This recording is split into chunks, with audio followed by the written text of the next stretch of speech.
बोलो कृष्ण कन्हैया लाल की, श्री सतगुरु महाराज की, श्री प्राणनाथ प्यारे की, श्री पांच नौतनपुरी धाम की, जगत गुरु आचार्य श्री 108 कृष्णमणि जी महाराज की, परमहंस बाबा जी लक्ष्मीदास महाराज की, समस्त सुंदर साथ की।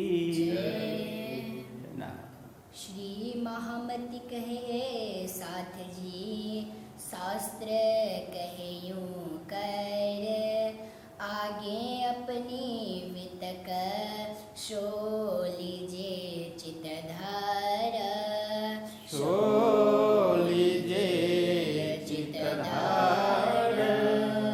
बोलो कृष्ण कन्हैया लाल की। धर्म प्रेमी सुंदर साथ जी, आप सभी को प्रेम प्रणाम। आज वितक प्रशिक्षण में हम द्वितीय प्रकरण में प्रवेश करने जा रहे हैं। इससे पूर्व हमने प्रथम प्रकरण में भविष्य पुराण में राजा कहे जुगचार के माध्यम से सत्य त्रेता द्वापर कली में जो जो प्रतिष्ठित अर्जुन की गाथा देश देशांतर में फैली, ऐसे अनेक राजा के नाम हमने श्रवण किए। हमने पहले भी श्रवण किया जो पारंपरिक राजाओं के रूप में न थे, फिर भी वे राजा से किसी भी विषय में कम नहीं थे। उनकी कीर्ति, यश, ऐश्वर्य आदि दिगांतर में राजाओं के समान था किसी भी क्षेत्र में। तो ऐसे लोगों को भी लालदास जी महाराज ने राजाओं के रूप में वर्णन किया। वो इसीलिए कि शास्त्रों में जो भविष्यवाणियाँ है, जैसे कलयुग के अंतिम में पूर्ण ब्रह्म परमात्मा वो स्वयं शक्ति के रूप में प्रकट होंगे बुद्ध कल की अवतार में, बुद्ध निष्कलंक अवतार के रूप में, और धर्म की पुनഃस्थापना करेंगे, सत्य धर्म की स्थापना करेंगे और असत्य और असुरों का नाश करेंगे। जैसे गीता में वर्णन है, श्री कृष्ण जी गीता में कहते हैं, यदा यदा हि धर्मस्य ग्लानिर्भवति भारत, अभ्युत्थानम अधर्मस्य तदात्मानं सृजाम्यहम्। परित्राणाय साधूनां विनाशाय च दुष्कृतां धर्म संस्थापनार्थाय संभवामि युगे युगे। संभवामि, मैं प्रकट होऊंगा युग युग में। किस लिए? धर्म संस्थापनार्थाय, धर्म की स्थापना के लिए, सत्य धर्म की स्थापना के लिए और दुर्जनों की नाश के लिए। परित्राण, संत सज्जनों की त्राण के लिए, परित्राण के लिए, रक्षा के लिए मैं प्रकट होऊंगा और दुष्ट दुर्जनों का विनाश करूंगा। तो इस प्रकार भागवत में भी, अन्य पुराणों में भी बुद्ध निष्कलंक अवतार प्रकट होने की बात संकेत के रूप में लिखी है। तो वही यहाँ प्रकट कर रहे हैं स्वामी श्री लालदास जी महाराज कि अनेक राजा हुए, तो अंतिम में जब कलयुग में क्रूर औरंगजेब बादशाह का समय होगा, वो शासक होगा, उस समय बुद्ध निष्कलंक अवतार प्रकट होंगे और सभी को सच्चा मार्ग बताएंगे, एक धर्म, सत्य धर्म का मार्ग प्रशस्त करेंगे।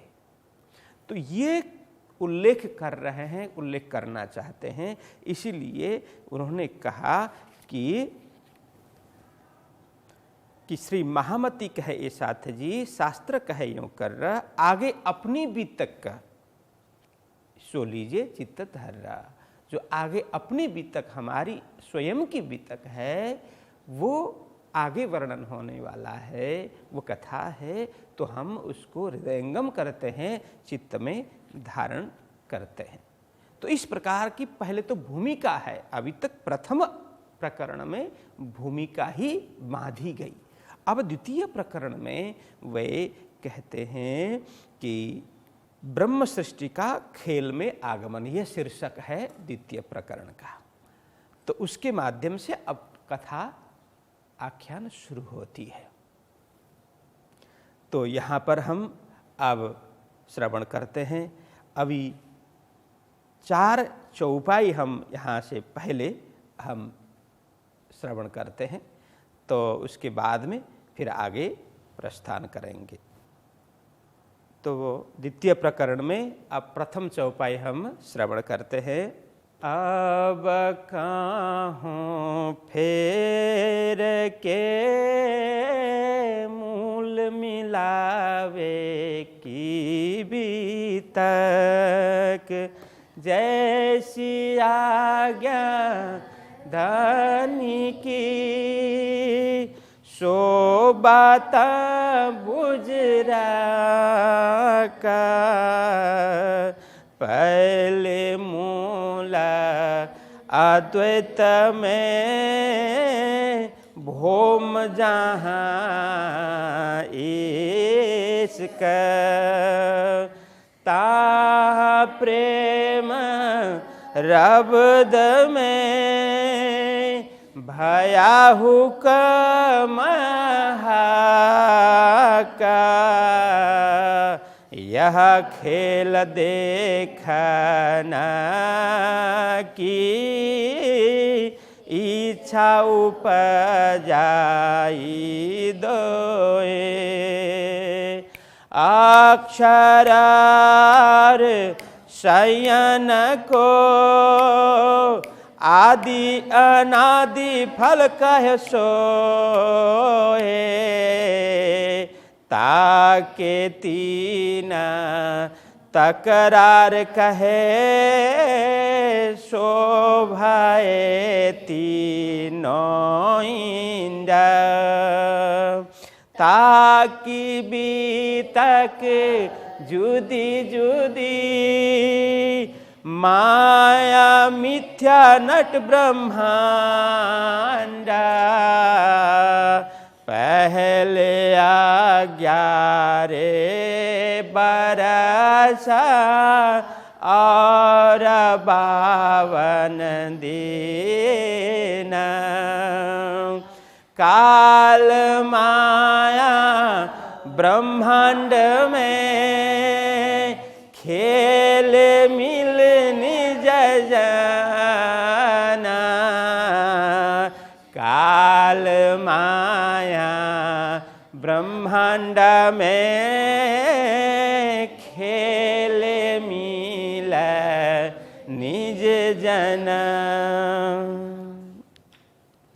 तो इस तरह से अब स्वामी श्री लालदास जी महाराज प्रारंभ करते हैं कि अब कहों फेर के मूल मिलावे की बीतक।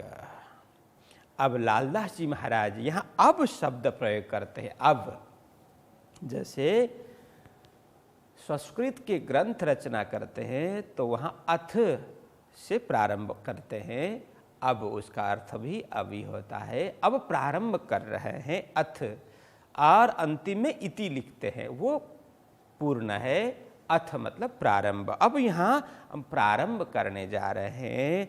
अब कहूँ फेर के, अब मैं पुनः, फेर के मतलब पुनः कहता हूँ, क्या मूल मिलावे की बीतक। मूल मिलावा का वृत्तांत, मूल मिलावा की बीतक अब मैं पुनः, यहाँ फेर के आया ना, पुनः मैं प्रारंभ करने जा रहा हूँ, लिखने जा रहा हूँ। अब यह समझने की बात यह है, ये फेर के क्यों कहा, आपको ख्याल है? फेर के, अब कहूँ फेर के। फेर के मतलब पहले इसकी बात हो चुकी है, तभी फेर शब्द आएगा ना। अब मैं फिर यह कार्य करने जा रहा हूँ। कोई बोलता है तो वह कार्य पहले भी हो चुका है, वो कर लिया गया है, अब उसको और किसी ढंग से और सुंदर ढंग से और परिष्कृत रूप में मैं उसको करने जा रहा हूँ। ये इस अर्थ में फेर के है।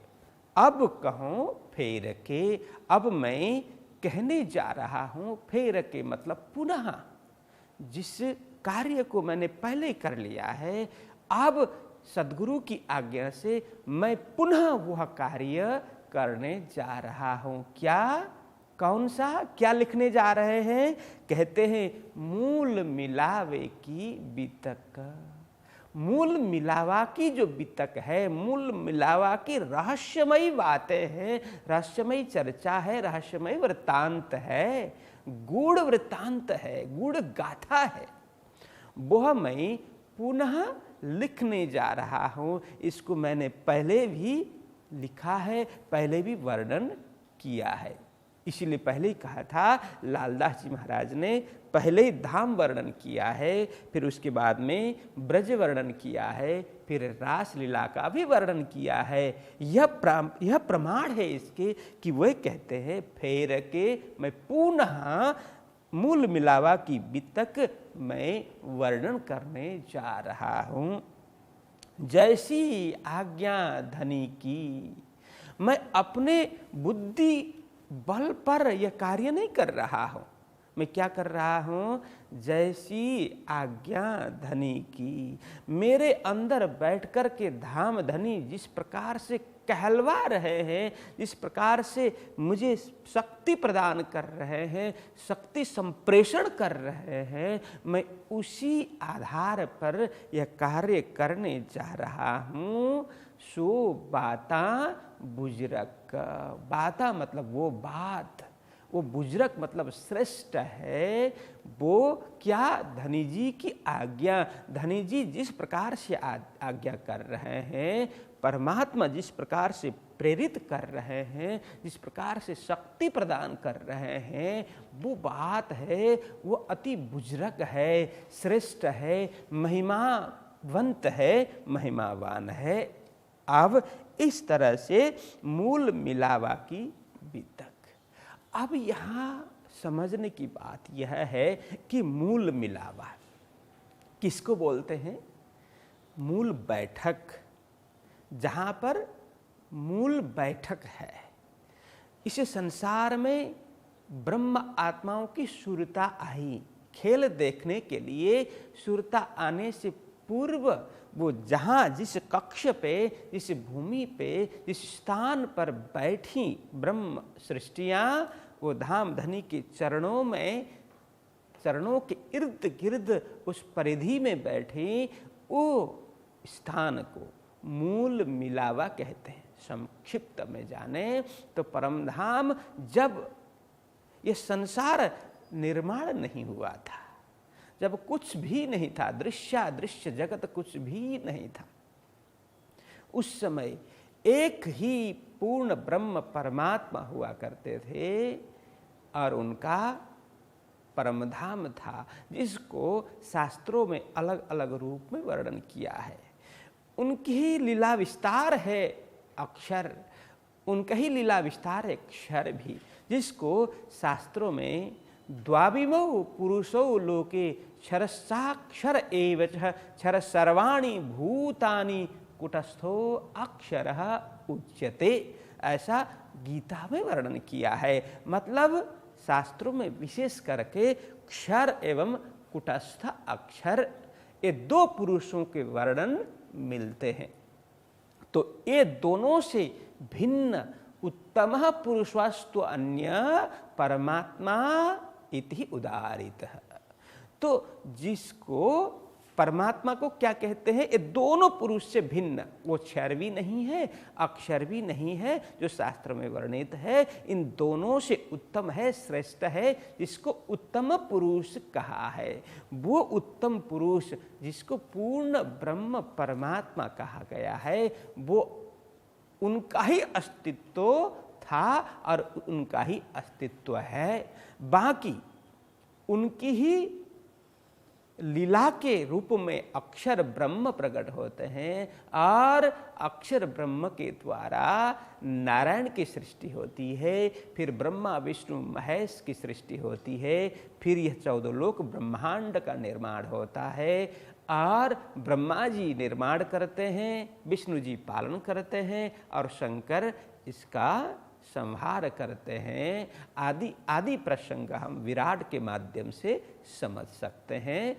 तो इस तरह से जब कुछ भी नहीं था, यह 14 लोक ब्रह्मांड आदि कुछ भी नहीं था, तो 14 लोक ब्रह्मांड क्या है यह भी हम समझते हैं।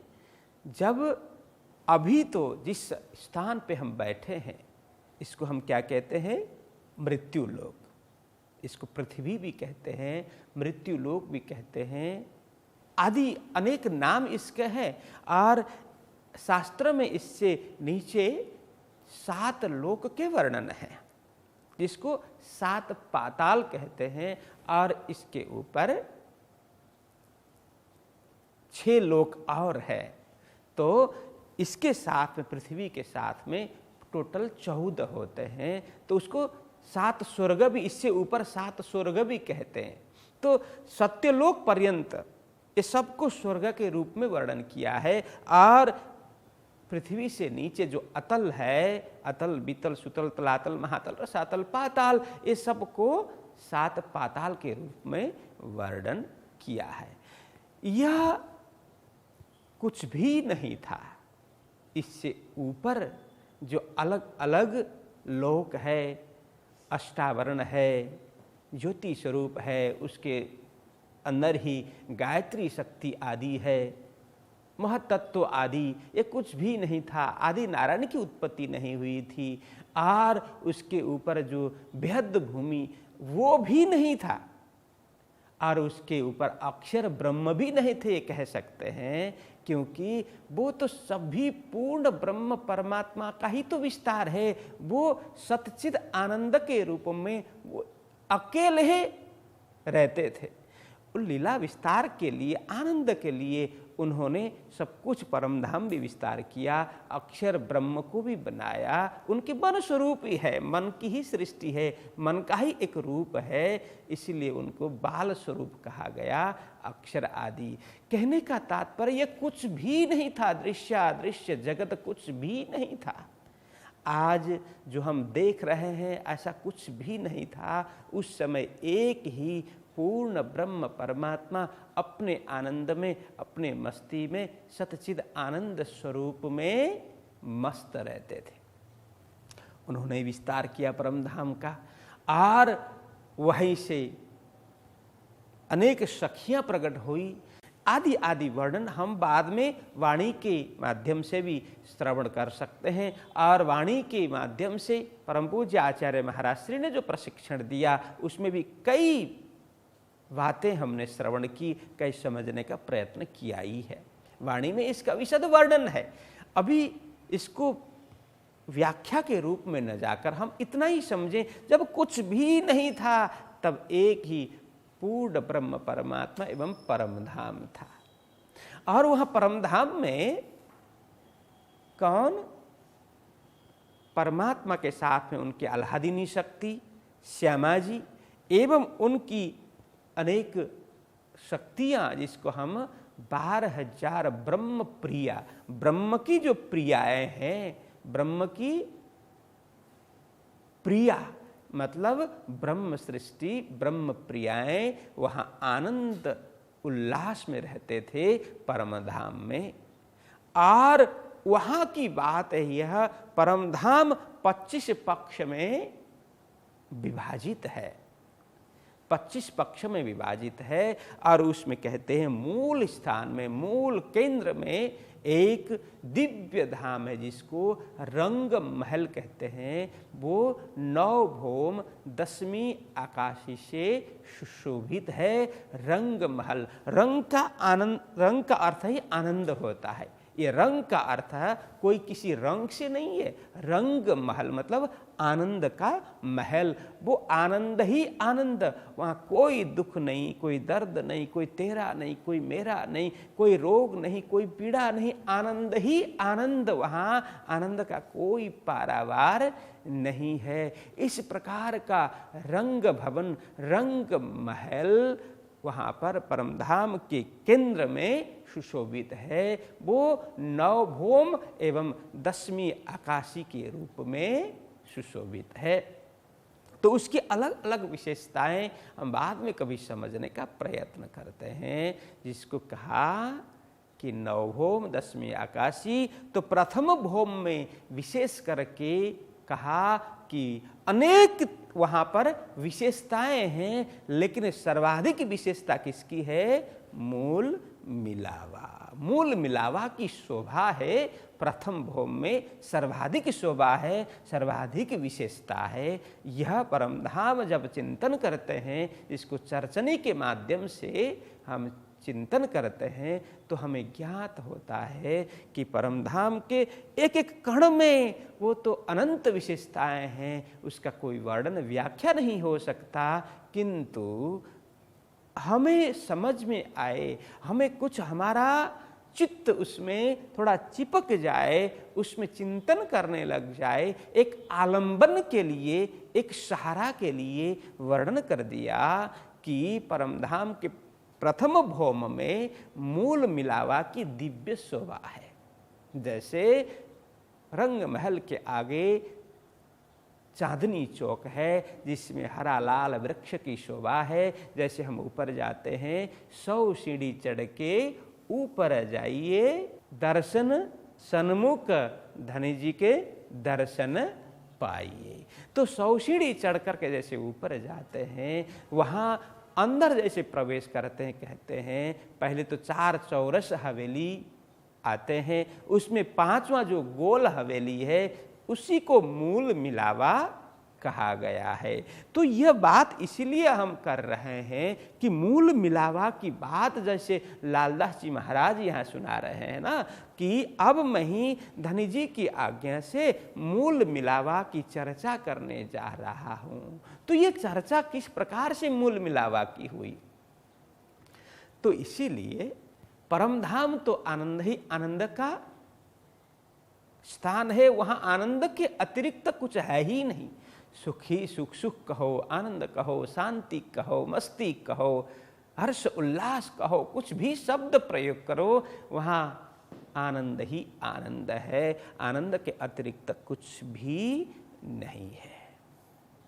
तो एक बार श्री राज महाराज ने अपने हृदय में धारण कर लिया कि परमधाम की जो साहेबी है, मेरी जो प्रभुता है, परमधाम का ऐश्वर्य है आदि, और प्रेम एवं आनंद का जो आनंद की महिमा है, यह भी मेरी सखियों को ख्याल नहीं है। तो यह मैं कुछ उनको जानकारी दूं, उनको कुछ प्रेम की महिमा क्या है ये बताने के लिए कुछ मैं खेल करूं, उनके हृदय में प्रकट हुआ।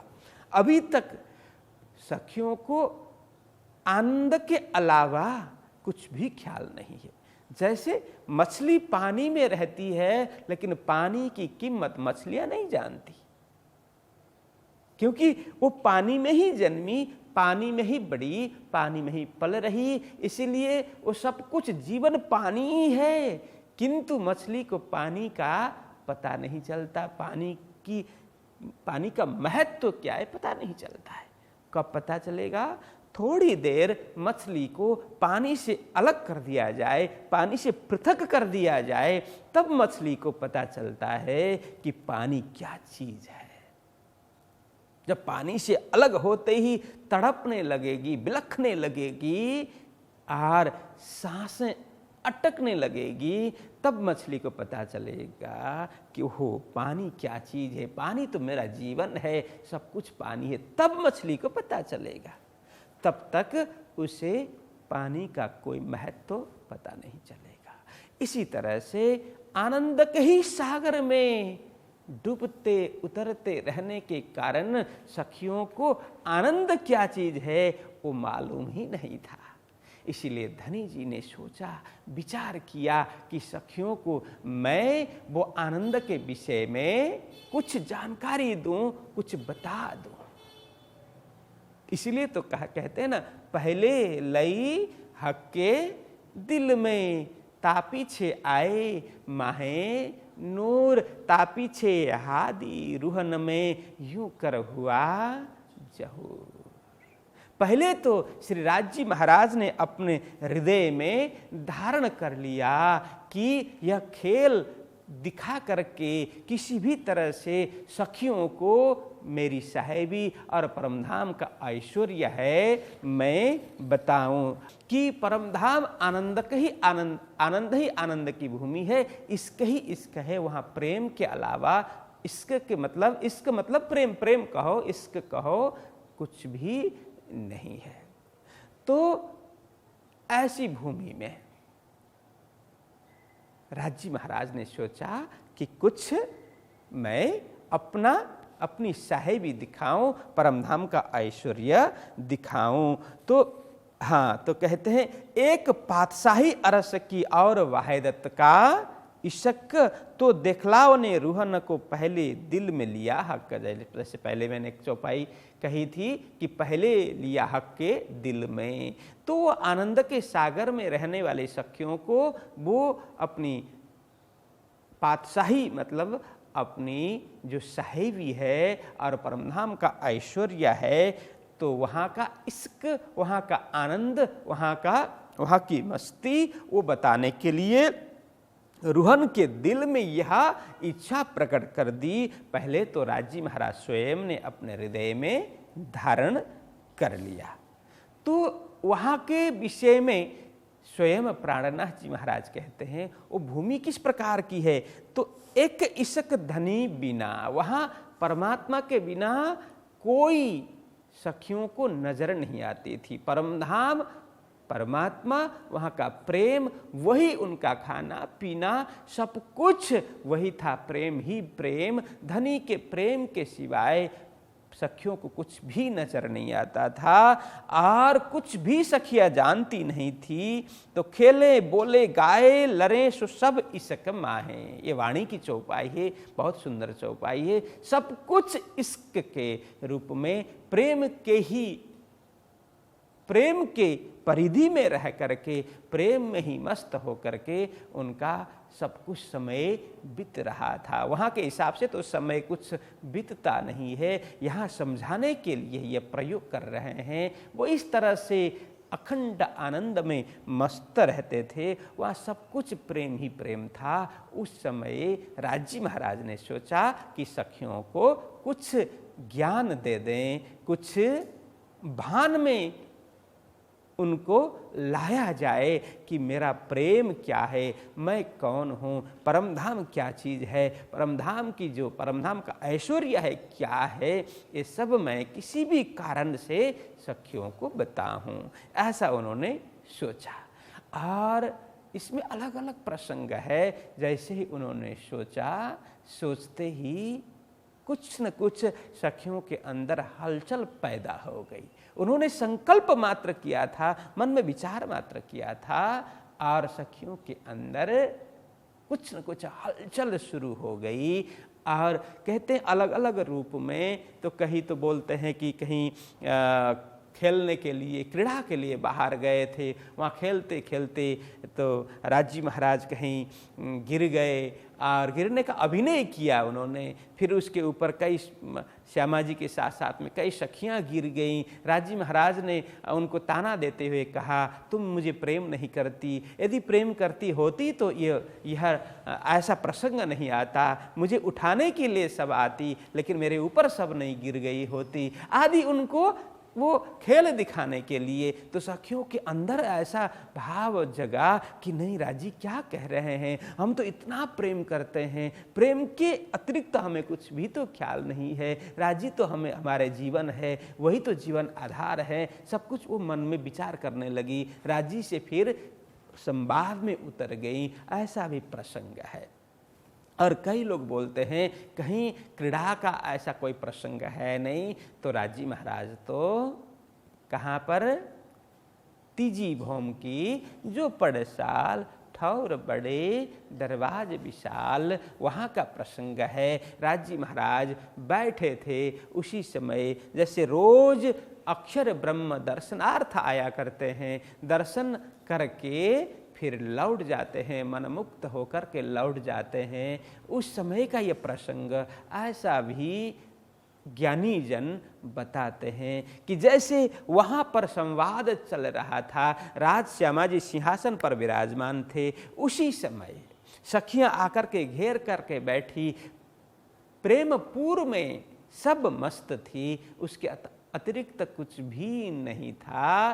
फिर वहाँ पर राजी महाराज ने सोचा कुछ करूं, उसी समय अक्षर ब्रह्म दर्शनार्थ आए, उनकी ओर राजी महाराज ने नज़र कर दी, क्योंकि अब अपनी ओर नज़र करके बैठे हैं, हमेशा नज़र के अपनी नैन अमृत से सींच रहे हों, वहाँ थोड़ा भी वो नैन नज़र है अपनी ओर से हट जाए, सखियों को पीड़ा हो गई, हमें देखना छोड़ करके, हमें नैन के अमृत से सींचना छोड़ करके धनी किसकी ओर देख रहे हैं। उन्होंने देखा एक सुंदर अपने धनी के समान ही स्वरूपवान दूसरा स्वरूप दिखाई दिया। वहाँ से फिर ये प्रसंग आगे बढ़ता है। तो सखियाँ पूछती है कौन है यह, तो धनी जी बताते हैं ये अक्षर ब्रह्म है, यह उनका जो कार्य है वो सब बताते हैं। तो ये करते करते आगे प्रसंग बढ़ता है। तो ये मूल मिलावा की भी तक यही मैं कहना चाह रहा हूँ। तो वहाँ क्या होता है, वहाँ एक प्रेम का संवाद शुरू हो जाता है। तो यहाँ कहते हैं कि पहले मूल अद्वैत में भौम जहाँ, इसको प्रेम ही प्रेम की भूमि, जिसको अद्वैत भूमि कहा, वह द्वैत नहीं है, द्वैत एवं अद्वैत, जहाँ द्वैत नहीं है, जो एक ही है, दो नहीं है, वो अद्वैत है। ये संसार दो है, मतलब यहाँ दो भाव है हर चीज में।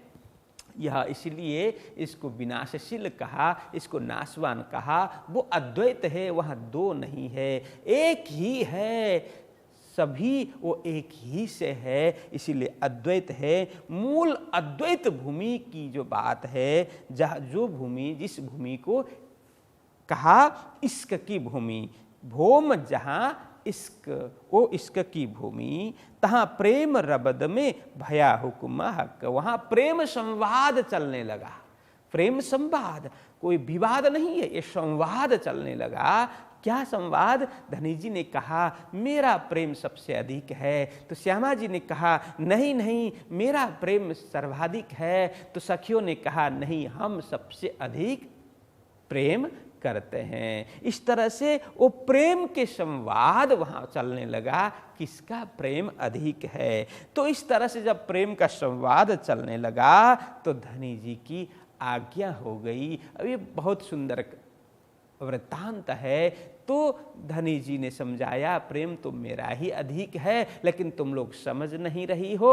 यदि समझना चाहती हो तो क्या करना चाहिए कि अक्षर ब्रह्म का जो खेल है वो देखना चाहिए। सखियों ने कहा हम जरूर देखेंगे। पहले तो मना किया, फिर सखियों ने बार बार जिद किया, तो धनी जी रजामंदी देते हैं, स्वीकृति देते हैं। सखियों कहते कहाँ, आप कहाँ बैठा करके हमें खेल दिखाएंगे। धनी जी ने कहा कहीं नहीं, मेरे चरणों में बैठा करके तुम लोगों को खेल दिखाऊंगा, क्योंकि यहाँ से बाहर ले जाने का तो कोई प्रश्न ही नहीं उठता। इसलिए मेरे चरणों में बैठा करके, मूल तन तो मेरे चरणों में ही होगा, मूल मिलावा में होगा, लेकिन सुरता के रूप में तुम सभी कहाँ अक्षर ब्रह्म की सृष्टि में प्रवेश करोगी, वहाँ खेल देखने लग जाओगी। तब तुम्हें पता चलेगा कि मेरा प्रेम क्या है, वो सब पता चलेगा। अक्षर ब्रह्म किस प्रकार की लीला करते हैं वो भी पता चल जाएगा। करके धनी जी ने सखियों को समझाया, फिर समझा करके मूल मिलावा में प्रवेश कराते हैं।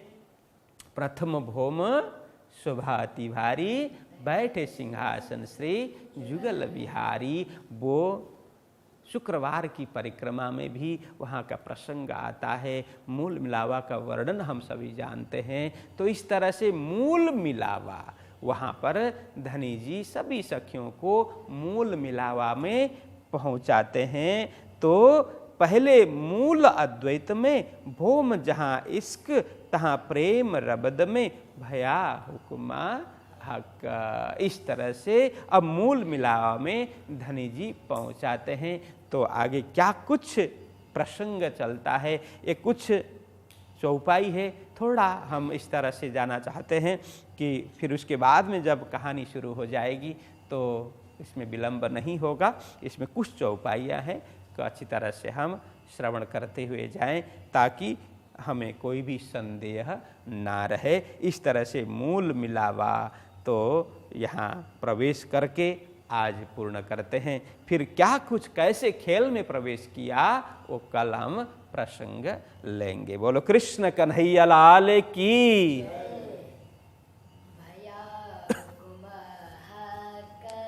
भया हुक्मा का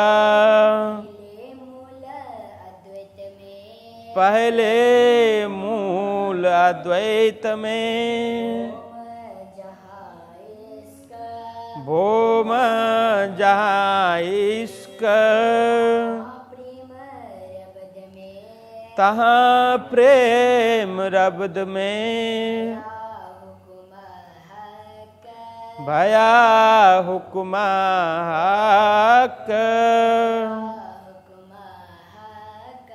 भया हुक्मा हक। बोलो कृष्ण कन्हैया लाल की। श्री सद्गुरु महाराज की। श्री प्राणनाथ प्यारे की। प्रणाम।